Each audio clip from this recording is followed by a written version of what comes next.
ever felt like every simple request with your child turns into a battle? PDA is the acronym for Pathological Demand Avoidance. And for those of you who don't know, that is a resistance to normal, everyday social demands. To us, these demands seem reasonable, like brushing your teeth, getting dressed, putting your shoes on, and yet this can cause huge anxiety for a child with PDA for many reasons, which we're going to unpick together today.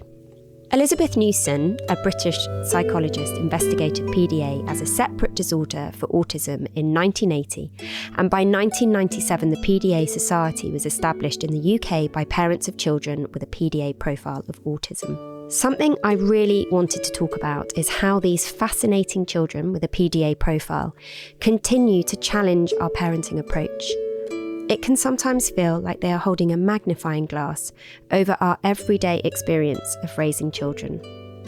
When exploring different topics on this podcast, I really hope it will help anyone listening to allow themselves to have permission to challenge traditional parenting and perhaps question if we are making choices because it's what we were brought up to believe, or if there is another way, a different option perhaps. Living with a child with PDA, I wanted to chat about this further, and so my guest today is Eliza Fricker, author and illustrator of many books, including The Family Experience of PDA, an illustrated guide to pathological demand avoidance. Eliza's professional background started as a designer and illustrator, but when her professional and personal worlds collided, her blog Missing the Mark began. Eliza started documenting her frustrations and experiences with thought-provoking illustrations to give visibility, acceptance and support in the hope it would help others, which it certainly has. Some of the things Eliza and I chatted about in our conversation were the challenge of making choices and decisions for a child with autism and the judgment parents face, why traditional hierarchies don't work in parenting neurodivergent children, the difficulties of managing family dynamics, particularly with other children, adjusting routines after school, allowing for decompression, and using collaborative and humour as a key tool in parenting. It's a real pleasure to welcome Eliza to the podcast.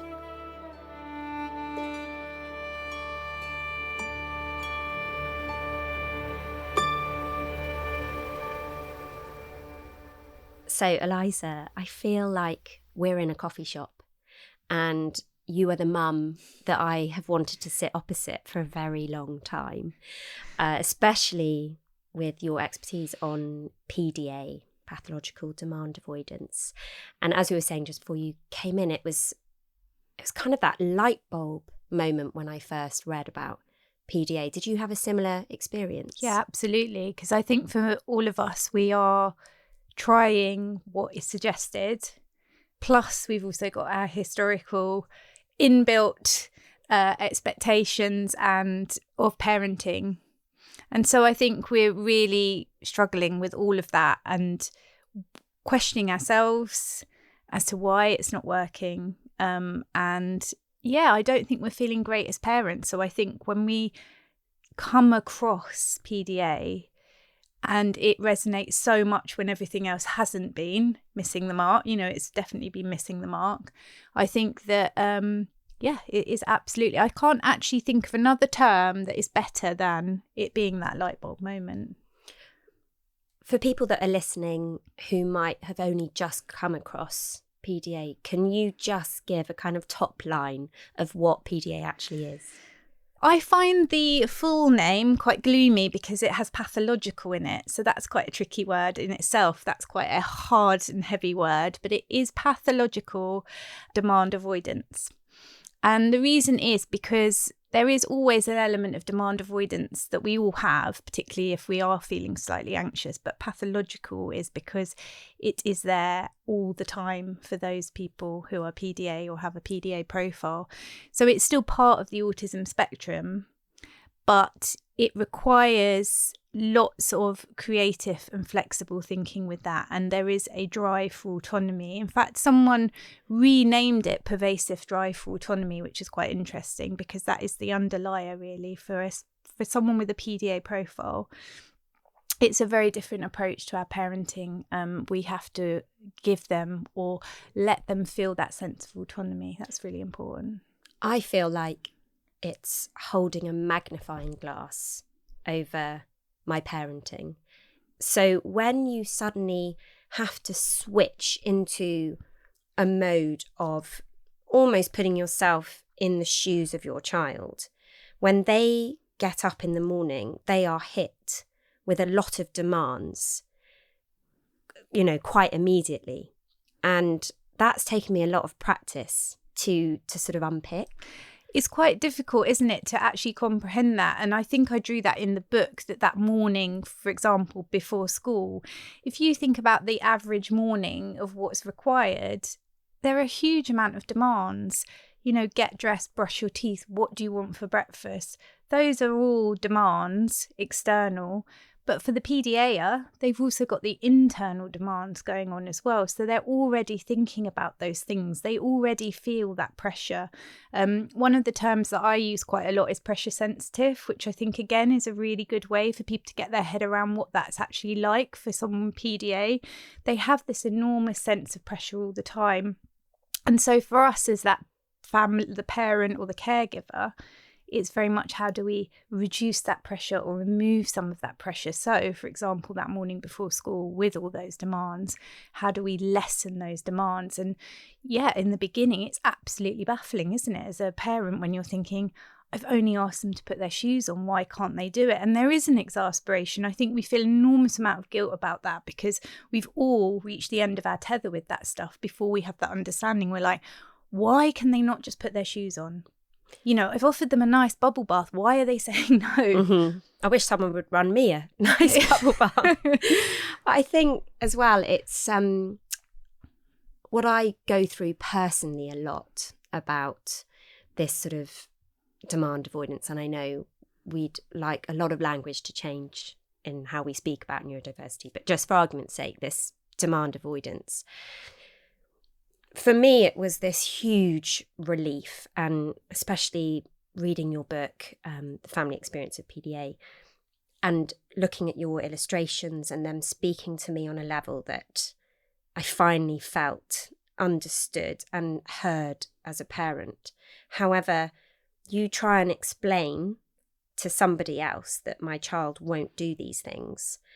The judgment you feel as a parent is very heavy, and it's very, very difficult for you not to feel like you're getting it wrong somewhere.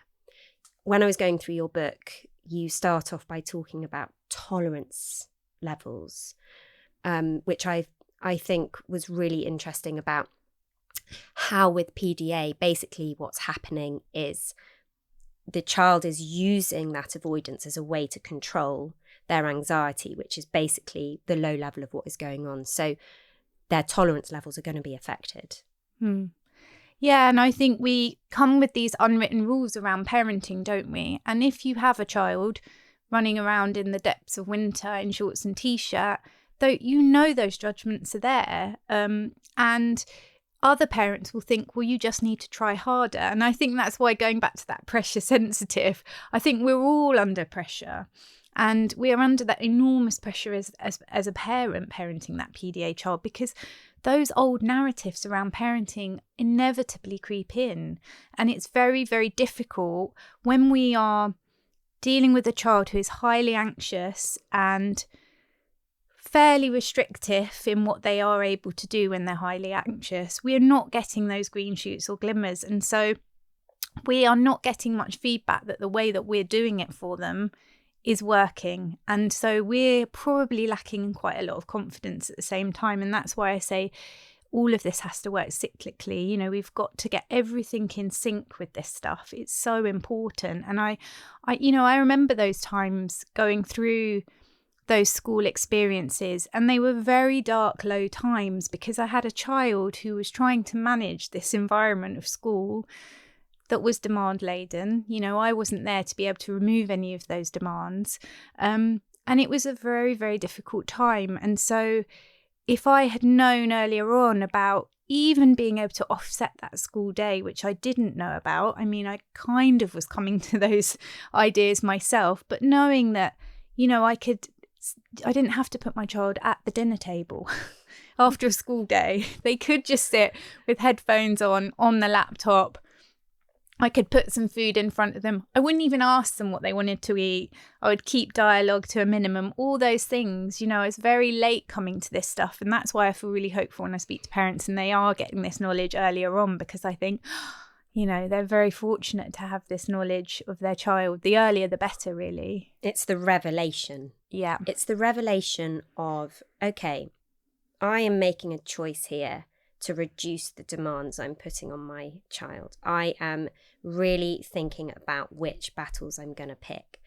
Is sitting at the table for dinner a battle I want to pick? And the voice in your head might be the traditional parent. A child sits at the table, they say please and thank you, they put their knives and forks together, they eat everything on their plate, they then bring the plate over, thank you very much.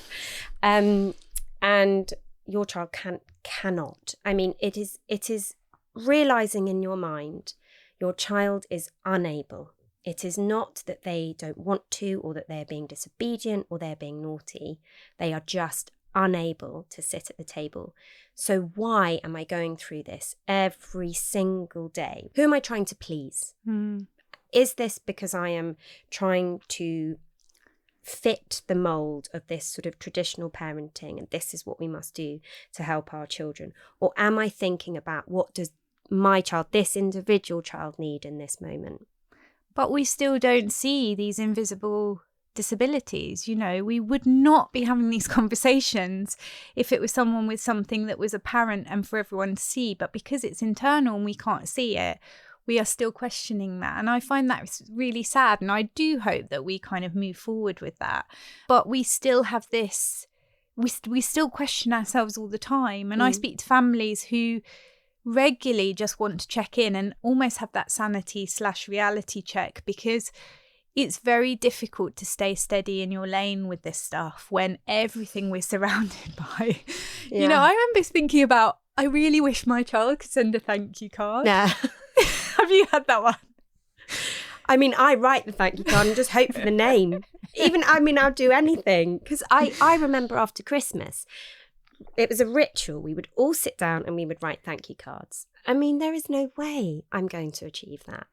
So we've got to shed a lot of that. And something that sometimes people feel uncomfortable talking about is the terminology of grief. But I think shedding, we have to shed a lot of those expectations or hopes that we had as a parent. And it doesn't mean that you're going to be in a less hopeful or happy place, but it's going to look different. And I think understanding that is another way, like I said before, of everything working in sync. That's how we kind of move forward with our child into the place that they need us to be, really, as well. Also, I think, I'm coming at it from a perspective of, I have 3 children, and I have a child who will sit and write thank you letters and who will sit at the table. I think, perhaps if it is, so therefore I sort of feel like, okay, I've done this exactly the same way. There's absolutely no difference in how I've approached things. But something that I have realised, actually, and that I am so grateful to, for having had all these topics sort of brought to my attention, is that it's actually made me really consider how I want to parent. Because since I've chosen to follow this sort of parenting style of low demand parenting throughout with all my children, because I don't feel it would be fair to try and, obviously all children need to a certain extent a different, parenting for different things, but generally to try and remove pressure from all the children. And so actually I'm really grateful, because I think it's very easy to actually kind of overparent when you've got a child who's not going to show up and actually say no. Yeah, I think choices is a really interesting one. I think often we'll think, I've given loads of choices, so why can they not make that decision? And actually, another way of framing that is that we start those activities or doing those things ourselves. So something like when parents will say, you know, my child no longer is able to go to school and I'm trying to offer them lots of things to be able to do at home, and they just say, I don't know, or I'm not sure, or no. And I often say, well, how about you do that thing? So you have that energy and enthusiasm and you speak out loud and you say, I'm going to go and make a cake. I quite fancy making a cake with chocolate chips. And you go and make that cake. Now, you might do 98% of these activities and they're not going to join you. But what you're doing is you're starting that for them and you're taking away that. That's another pressure or demand. A choice can be a massive pressure for them. So actually us instigating that stuff can be really, really helpful. You know, we'll often lay out all these things, won't we? And say, we can go out and we can go to the fair or the park, or you can go on your scooter. And they're like, it's too many things. So actually reducing that and saying, oh, I quite fancy a walk around the block. And again, you're talking about yourself, and even that can take that demand off. Take it off that person. So, and this does work, and I'm still trying my best to keep thinking about my language. I mean, is it something now that you would say just comes naturally when you, like, what are the sort of things when you're starting a conversation with a child who's demand avoidant? What are the kind of go-to starters of a question that might be different to how we would usually ask? Yeah, well, I think the first thing you made the point of there with what you said was that you gave that sense for your child that they could say no before they needed to say yes. And that is so important for a child who's demand avoidant, is they need to know that they can say no. And often children don't feel like they can. And, you know, that's as much about going out and doing an activity and knowing that if they need to leave, that's fine, we'll leave. You know, I've known families who take 2 cars so that that child can go if it's too much, because it's much more important that they feel they've had a go at something and that they can leave without that shame or feeling, you know, sad about not being able to do that.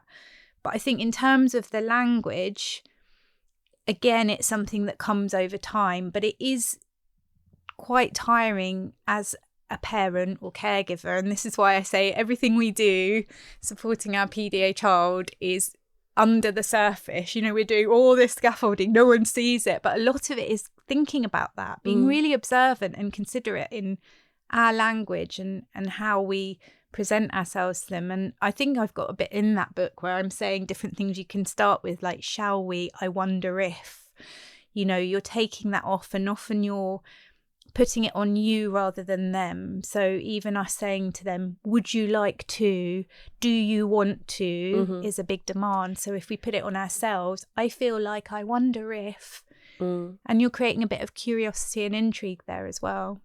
And it's also at that moment, if you are choosing to make this change in how you're going to approach your child, when you start to say these things, I still have that voice in my head, actually, of a child.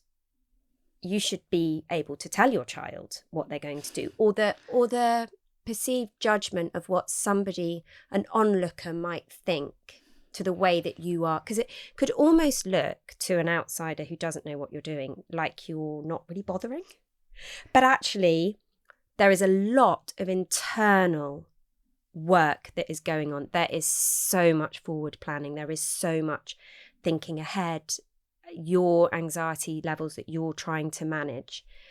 Have you sort of felt similarly in terms of, I mean, at what point do you kind of stop caring? I don't know. I don't think you ever do you? I think the onlookers get smaller. They start very big, casting a shadow over you. And I would say, as it goes on, they kind of go into the distance. And again, it's that confidence thing, isn't it? As you get more confident, their sort of voices or their looks mean less to you, but you're going to come up against them all the time. I mean, there's seminal times in your child's life, and those come up all the time, you know, whether it's SATs at school or GCSEs or A levels. The default, I think, is people will always ask you about those things. Well, what about GCSEs? Or what about this? Or what about that? There's an alienation to that, isn't there? You know, we all seek as humans connection, and we can feel that, particularly in those years of being at the school gates, there is that disconnect there, because it's quite difficult to explain to people, and often it's well-meaning, but they will come back at you with something that is so far from where you're at. And so that can be quite a lonely place. And I always say it's so important that you find those connections elsewhere. You know, I have groups on WhatsApp where we rarely get to meet, but we chat all the time, and we just have that little input. And it's those people who do genuinely get it, get us and get our children, that are really important. And I think that follows through in those people that you make those connections with around your children as well. Our children are absolutely clear-sighted in that. They are looking for really authentic connection. And I think that will come up quite a lot for families, where they'll say, oh, you know, we had a teaching assistant and my child wouldn't speak to them, and they were really nice to them, but they just couldn't. And they are that's because that child is looking for that authenticity in that person. Anyone that speaks to them differently, in a hierarchical way, in a slight kind of condescending tone, you know. It makes no difference, does it? I mean, it is quite, you know, they hierarchy is just not going to work. And that can bring frustrations to people, I think, who expect a child. And I often sometimes now try and think of myself in their shoes, in the child's shoes. And how would I feel if somebody was making me do something which I felt really uncomfortable with? They know as well, don't they? I think that's the thing. If there's a hidden agenda to it, you know, if that adult in school is trying to cajole them into something, they will absolutely see through that. And so often the person that they will gravitate towards in somewhere like a school setting is the caretaker, is the person that works in the office, because they're not hierarchical, and they won't be putting those demands of the school environment on them. And so they will naturally gravitate towards those people. And the same with friendships, those ones that are good fun, light-hearted, those are the people that are not going to place those demands on them. Yeah. I remember fighting for so long to get a teaching assistant, or, you know, some one-to-one support. Don't. It was absolutely straight away a hard no. And, you know, you fought tooth and nail for this. And then you've got to try and explain to this poor person, I'm really sorry, it's not going to work. And they're like, well, what if I bring in this or that? And it's like, no, the decision's been made. There is no going back on this. Talking about school, I experience, as I'm sure many people listening will also relate to, the after school meltdown. I don't think meltdown even really cuts it. It's an explosion. That is the moment where I am very challenged.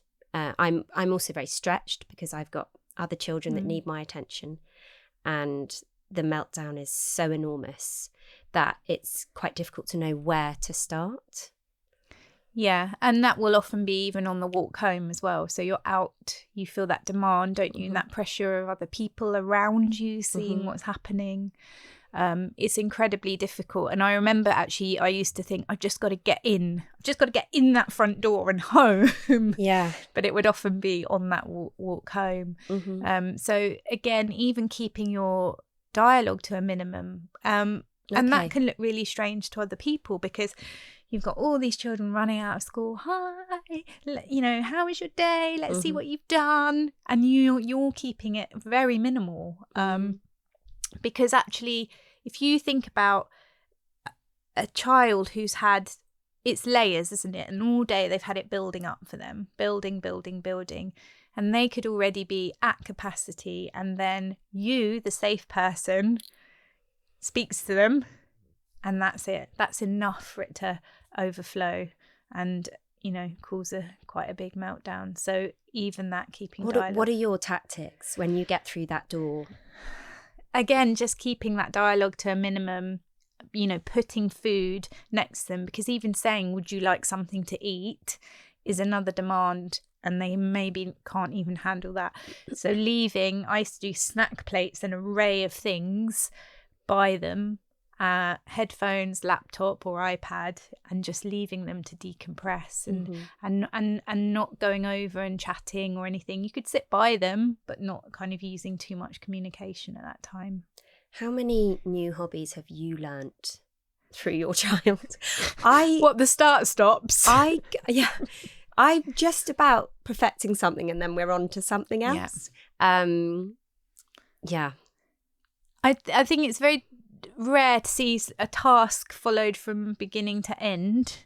It's just going with those things. And again, that's got negative connotations, hasn't it? You know, I was very similar to my child. I've now realised through, you know, having a child who breaks those cycles, I've had to look at myself. And I used to do it as well, start things and not finish them. And it was that expectation. It was also my own expectation. It was very disappointing when I went ice skating and I wasn't like Torval and Dean, which I put in my book thumbs. The disappointment of that.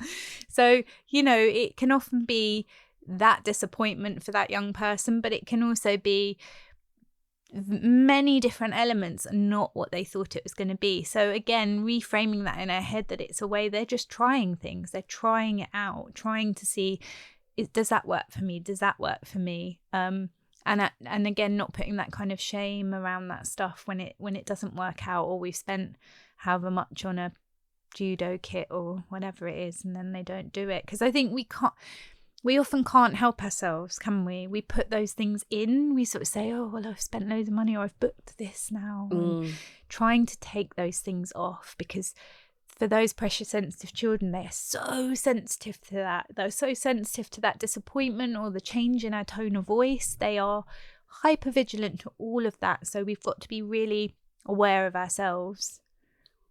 Can we just have a chat about sensory needs? And actually, I found it interesting because obviously there's all the immediate senses, aren't there, of touch, taste, sound. But you also talked about the internal sensory stuff, which I immediately related to, because we get a lot of that kind of conversation happening. Again, those sensory issues are placed on them daily. Yeah, and I think we try and unpick those. Going back to the school environment, we're often offered headphones for our child. Is it too noisy? And they'll often have a multitude of feelings going into just an environment. So, you know, for some it's the school environment, for others it could be that hospital environment. Those are things that are very different for us and for our children, and they will often, it will immediately put them on edge. You know, their nervous system immediately goes, this is very different. This is very different from home. This doesn't smell the same. And that pasta's not the same colour. And it doesn't, it's a different and it's a different brand. You know, you've got a different brand. Yeah. And they know. Yeah. And all of that's so heightened when they are feeling stressed. So when we talked earlier about those tolerance levels that are fluctuating, the tolerance levels move according to how stressed they are. So, you know, if they are very stressed, all of those things are going to be impactful. All of those sensory things are going to be heightened. You know, potentially those seams are going to feel like barbed wire. But when you are more relaxed and less anxious, those things are not going to feel as big necessarily. And again, it goes back to what we were saying earlier, you know, it's well-meaning, but in those situations, we will often offer lots of things. Well, would you like pizza? Would you like pasta? Would you like... And again, that's going to be too much for them. So like you said, putting food around, and often it's, when things are very difficult, it will be food that's just in a packet, because that's got that consistency of taste. You know, a fruit or a vegetable is very inconsistent in its taste. Yeah. A packet of salt and vinegar crisps is pretty much the same, if it's the same brand, obviously. Yeah. I don't know if they're not. But, you know, keeping those things, and like you said, around them, so they haven't got that demand to eat. They can choose when they're going to do that. But it's hard to hold steady with that stuff, isn't it? Yeah. Particularly around food. And you think, we've actually got like a drawer where they can just go to and pick anything. And at first I was like, are we mad? They're just going to constantly go to this. But actually it had the complete reverse effect. They went to it when they wanted it, and they sort of then left it. So it's, you know, it is that reverse psychology. I mean, maybe there are some children who, I don't know, maybe to begin with, but eventually it settles because they know they've got that choice to go and get something, and it removes having to ask and they just can, have that sort of, choice, I suppose. And I think this is long-term stuff. When we're doing this is for long-term goals. This is so that they have that understanding of themselves, they have that intrinsic drive and motivation, and they have a sense of awareness of themselves. I speak to lots of late diagnosed people who didn't have that and are now doing all this work now to figure themselves out. Do I like this? Does this work for me? Our young people are going to have that understanding a lot earlier on because of the adjustments we've been able to make for them. And this is exactly the same as putting the ramp in or glasses on. That's what we're doing. It's just with our parenting. That's how we're doing those adaptations for them. One of the key words that I hold on to with PDA is collaboration. And it is the one that I feel is easiest to explain to relatives as well. Collaboration is a word that I often hold on to. And the other one is fun. Bringing humour to a situation has saved us many times. However much you do not feel like being funny or bring any humour, somehow going into the childlike fun state actually is very helpful. It's so helpful. It's something I talk to families about all the time. I see it in their faces, how they're held. It's often extremely stressful, and bringing that playfulness into it is immediately going to lighten the mood, and it takes that demand and pressure off everyone. We get quite locked into that, don't we? We're quite under pressure as families, so bringing that playfulness back in is so important for everyone. And obviously we're all different in how we do that. Psychologist I work with is always saying, but I'm not funny. I'm sure you can be funny, but you've just got to find some way. Also, you've got a very easy audience, and that children, what they find funny, usually for me, it's always been if I do something really badly. So being quite an incompetent person has worked quite well in my as a parent going through this, it takes huge amounts from us, and we are consumed daily by the need of our child, and it's very, very difficult to find space because, well, usually they're in your space, and if they're not physically in your space, they're in your space mentally all the time. You're fearful of how their future's going to look. You're fearful for the next day. Are they going to get to school? You're fearful for family events. You are just consumed. It's very, very difficult to escape. And I think you and I share the same escapism in walking our dog, which is one of the places where I feel true peace, actually, and where I feel I can find peace a little bit for a moment. What would you say to parents, who are living with this? It's that kind of in your gut sort of, you're holding so much. Yeah, it's an awful lot. And I think I've drawn in various ways how unhelpful it can be when you're in that place. And I think I drew a parent under a rock and someone saying, have you thought about getting some me time? Yeah. Because, when is that happening? Yeah. I think enjoying as much those moments of being at home with your child, and a lot of that will come from shifting our expectations and perceptions of what parenting is. Removing those can actually make that connection and time with our child a lot more enjoyable when we stop focusing on what they're not able to do all the time, or they should is a terrible one. They should be able to do this. Taking those off and just enjoying those moments together. And I had a few parents contact me this week because I did some drawing with them, and they were sharing these little moments, and they were so lovely. These little things that maybe are not even a big deal to other people, but once you sit back and are able to observe it and enjoy that, it might not look like the adverts on TV. It's probably never going to look like the adverts on TV. Yeah. But enjoying those little moments together are really important, and whatever way that you can find that time for yourself, I think is important, because what it does is if you need that intellectual or physical stimulation yourself, whatever that is, that will come back into the home. You know, if you have gone and done that dog walk and that's brought you something, it will then go back into the home. Yeah. And I think without those things, I know we get really worried about that stuff, about leaving them and doing stuff, but just finding small bits. You know, mine was still being able to read my book at night, and I'd often be reading it by a torch in my child's bedroom. But I was like, as long as I'm still reading, I've got that kind of intellectual stimulation that I need. And as you're saying, it's thinking about the positives that these children bring to our lives. I mean, I have the most fascinating conversations, and sometimes I'm like, how are we talking about this? I mean, to such a level, you know, you can't fob them off. They want the detail. They're extraordinary with their creativity. Their minds are constantly wanting to learn more. And I find it really helpful when I'm having, you know, particularly challenging moments, to actually really remember those beautiful moments. And there is a mantra that I use, which is, they're not giving me a hard time, they're having a hard time.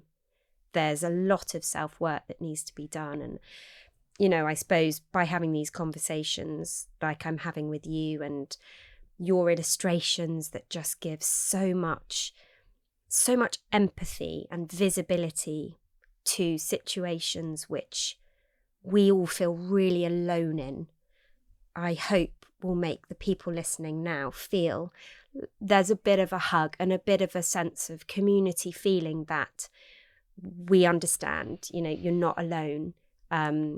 It's really, really hard, but, you know, what you're choosing to do by taking this path is positive. Yeah, and I just hope, you know, we've all been under that judgment, you know, and it's a really difficult and lonely place to be when we feel judged and we question ourselves. And the stuff that I try and write is not about that. It's not about what the local authority will say when they'll say, well, have you tried doing this, or this? This isn't about being perfect parents. This is about coming back to finding that connection with our child in the way that works for them and for us. And, you know, we're never going to reach perfection. No. But having that connection is the thing that our children will remember when they look back. They'll think, did I feel like my parent had my back? And that's what we're aiming for. Do they feel that we've got them? Yeah. And you said in your book, the most important relationship is the relationship they have with you. Eliza, thank you so much. It's been such a comfort to sit opposite you and chat today. And thanks for having me. That's it for this episode of Let's Talk Neurodivergent Kids. If you enjoyed today's conversation, please do subscribe, leave a review, and share this episode with anyone who might find it helpful. Your support really means so much and helps us to reach more families navigating the world with their neurodivergent children. I'd also really love to hear from you, so you can get in touch via email, that's hello@letstalkndkids.com, or message me on @letstalkndkids on Instagram. Thanks for listening, and join me next time on Let's Talk Neurodivergent Kids.